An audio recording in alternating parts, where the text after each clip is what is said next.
Questions about student finance usually fall into two main areas.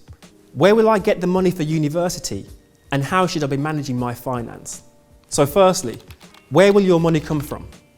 Student Finance England is a place where you can apply for all forms of student finance, including grants and bursaries, which depend on your circumstances but won't need to be paid back.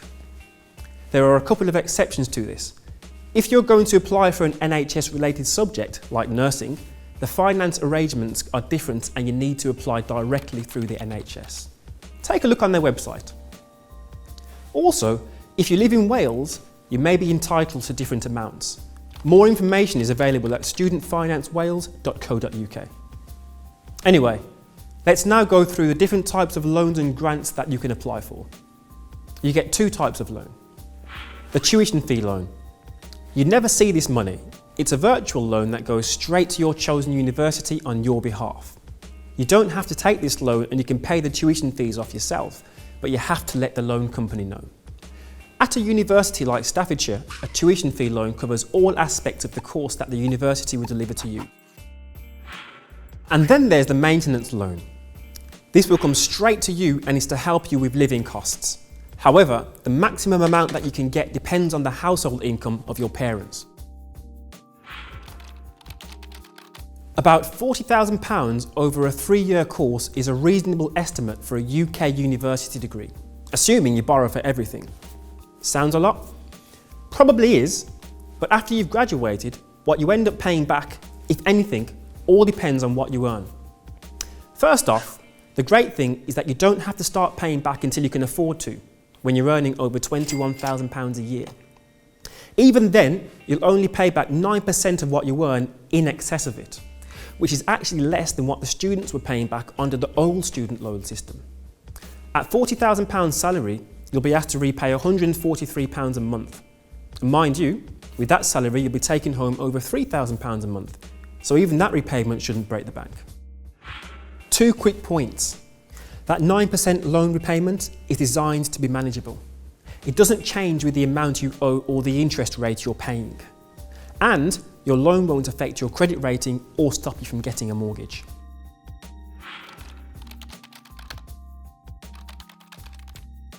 From the moment your first payment arrives until you graduate, your loan will be charged at an interest rate of retail price index plus 3%. RPI, for short, is basically a national measure of how much prices are going up in the country. After you graduate, interest on your loan will only be charged at RPI, so the amount you owe increases less quickly.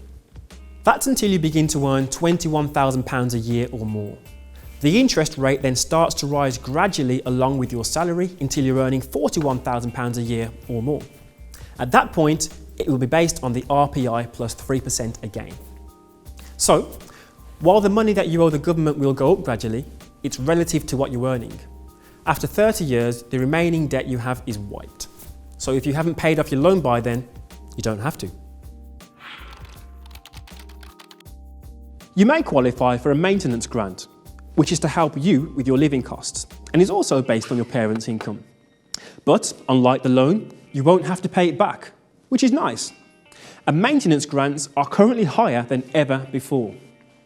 All universities also offer scholarship packages which students can apply for, which include free cash bursaries and accommodation or food discounts. At Staffordshire University, for instance, there are 500 bursary packages available to students that qualify. Like Staffordshire, all universities have a special fund providing extra support to students in financial difficulties. Anyone struggling with unexpected costs can apply for a grant to help them. Additional support is also available for disabled students, whether that's dyslexia or a serious physical condition. The university you choose will assess this, and the loans company can help you too. You apply online from the spring of the year you intend to start studying at gov.uk/student-finance. You simply register creating an account and password. You apply for your student loan based on one of your UCAS choices, and then the exact amount of your loan can be adjusted if things change. It's important to keep your account updated with any changes. There's a student finance calculator too, so you can find out exactly what loans, grants and bursaries you're entitled to. You can follow Student Finance England on Twitter and like them on Facebook to stay updated. And if you have any more questions, then search out our Staffordshire University advisors on Twitter who can give you some tips, @Staffs Advisors. Budgeting is not the most exciting subject, but it is a key life skill that going to university will give you, as it'll probably be the first time you've moved out and managed your own money. Welcome to the real world. Your main income will probably be from those loans and maybe grants and bursaries that you applied for before starting your course that we mentioned earlier on. It should be enough to cover everything you need to survive, but it's not quite enough for you to live like a footballer. You can always get a part-time or temporary job if you need some extra cash. Just look around your university for temporary jobs. Check out your local shops. And if you need some advice, then you can always chat to your student union. Most students do work, as it gives them an extra cushion just in case. And you can treat yourself every now and again as well. So what will you spend your money on? Well, there's rent, food, travel, gas bills, electric bills, phone bills, your internet bills, your TV licence. It all adds up. And never mind your Friday night budget. Let's think about a relatively cheap night out. So you've got your bar bill, that's £15. Club entry, call it a fiver. Food on the way home, £3. That's £23 a night. A couple of nights like that a week, and that's roughly £1,840 a year. Of course, some of what you pay out may not apply to you, as you may decide to live in halls for your first year and save a few pennies. Or you might decide to live at home because mum and dad don't charge you rent, and that's if you're lucky.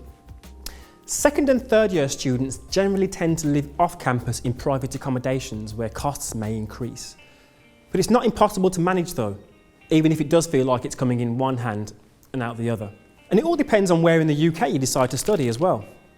Some places like London, for example, have a very high cost of living.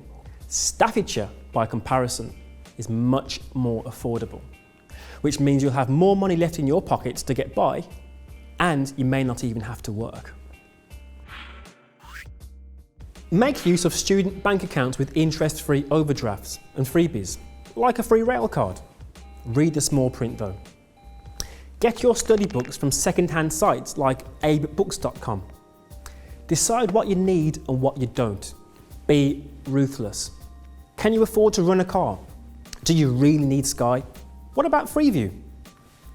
Divide and conquer. Share as many household bills with housemates as you can. And plan your meals and cut any waste by only buying the food you need. Buy from the basics section, or go to supermarkets at the end of the day and pick up a bargain. Check out local markets for your fresh fruit and vegetables. Check online for discounts before you purchase. Loyalty cards will be your best friend, and store cards are your enemy with high interest rates. Always book trains or travel in advance. If you spread your income evenly across the year, then everything should work out just fine. If in doubt, or if you need any help, then your university will have people available to support you if you get into any difficulties.